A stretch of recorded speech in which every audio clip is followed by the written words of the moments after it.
Welcome to this tour of Sizergh Castle. Sizergh has been with the Strickland family since 1239 and continues to be their family home. The Stricklands have a long and fascinating history, and much of it is told through the rooms and objects in Sizergh Castle. The house has changed through the centuries, all in different periods, and is a reflection of the ups and downs of the family. In the late 1300s, the oldest part of the existing house was built. The solar tower and a single-storey hall was built at the same time.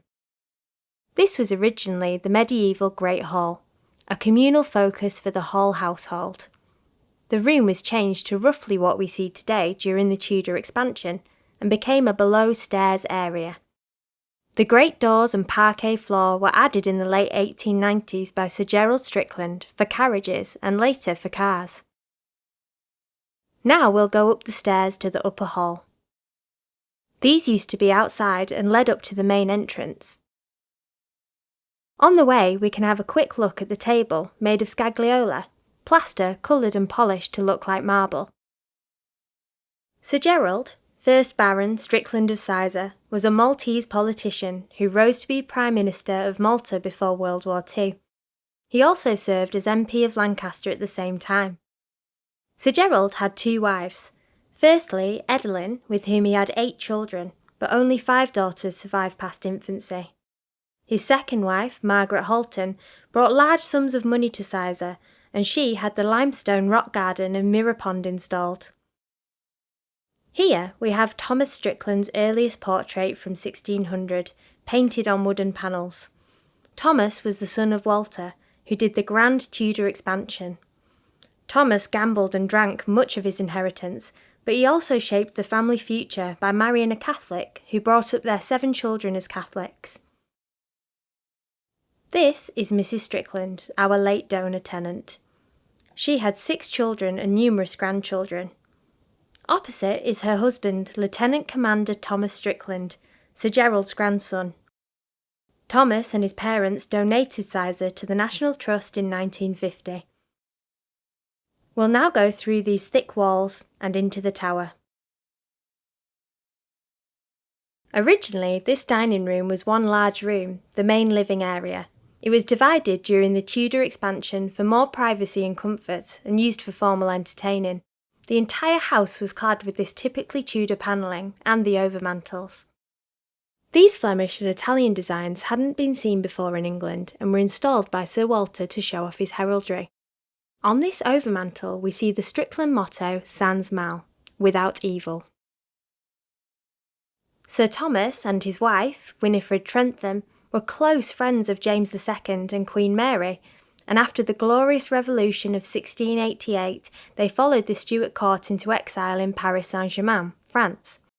Whilst in exile, the Stricklands held various posts, becoming central to court life. These portraits were given to Winifred by Queen Mary, either as a thank you for the family's support and loyalty, or for safekeeping. While in exile, Sizergh was put in trust with 2 Protestant servants, Thomas Shepherd and Robert Crane. It was held in trust until 1699, therefore Sizergh wasn't confiscated by William III like other Catholic estates were. The Strickland family still make use of this room at Christmas and other special occasions, and it accommodates up to 30 family members. This overmantel gives the room its name, the Queen's Room. It was designed to show loyalty to Queen Elizabeth I, despite the fact the Stricklands are a Catholic family. You can see here, Vivat Regina, long live the Queen. These portraits are by Dom Jerome Hesketh, a Catholic priest who travelled around the north of England in the mid-17th century, using his artistic practice as cover for his vocation. We now think that the portrait, labelled as Jane Strickland, is actually Walter. Young boys were kept in dresses until they were 6 to 8 years old. They would then be considered adults and would be put in breeches from then on, hence the term breeching. This room was originally panelled like the rest of the house and was possibly hung with tapestries. Cecilia Townley, who married Charles Strickland in 1762, heavily altered the room to its current state as a drawing room. She wanted a light, open Georgian palace rather than a dark Tudor hall, so the windows were enlarged and the fireplace was replaced with another door onto the terrace. When Charles died, Cecilia married his cousin Gerard, so from her children there was a senior line from Charles and a junior line from Gerard. Sizergh stayed with the senior line but passed to the junior when Sir Gerald purchased it from his cousin in 1896. The Stricklands were early patrons of Gillows of Lancaster, who had a reputation for quality nationally. They were also important early patrons of George Romney, a local artist. He began his career in Kendal before becoming one of the great society portraitists. The banqueting hall was originally the sleeping area for the whole family in the medieval era. Men of all ages and ranks would sleep on this floor, with women on the floor above. The ceiling would have been where the gallery is now. Here we see some very important Tudor furniture with carved initials and dates. These benches are rare survivors and are of national importance. Walter Charles Strickland altered this room from the Victorian style, making it more medieval. He also changed the name from Sizergh Hall to Sizergh Castle. Walter Charles suffered from financial difficulties, made worse by the agricultural depression, and so he was forced to sell land, property, and even many family treasures, including the portraits of the Stuart kings and the contents of the next room.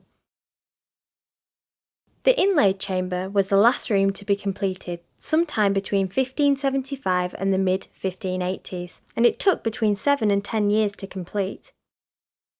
It was always thought that the work was done by two Flemish master craftsmen and their apprentice. However, new evidence has shown that it may in fact have been done by more local craftsmen using Flemish design books. This style of panelling has never been seen in England before, and it was designed as a showroom reserved for the most revered of guests, possibly built with the intention of luring the Queen's representative in the north to Sizergh. It was sold to the Victoria and Albert Museum, then known as the South Kensington Museum, in the 1890s by Walter Charles to fund his alterations. The panelling and ceiling were sold for £1,000, however the ceiling could not be removed, so a cast was made. Later, the bed and Tudor stained glass were sold for £400. When Sir Gerald purchased the property, shortly after this he tried to buy this room back from the V&A but was unsuccessful. The room finally came back in its entirety on long-term loan in 1997 and legal ownership was transferred to the National Trust in 2017. Touchingly, the names of the original joiners were found behind the panelling when it was reinstalled. A short tour of Sizergh Castle can only begin to scratch the surface of the family's 800-year history here. For more information, please visit nationaltrust.org.uk/Sizergh.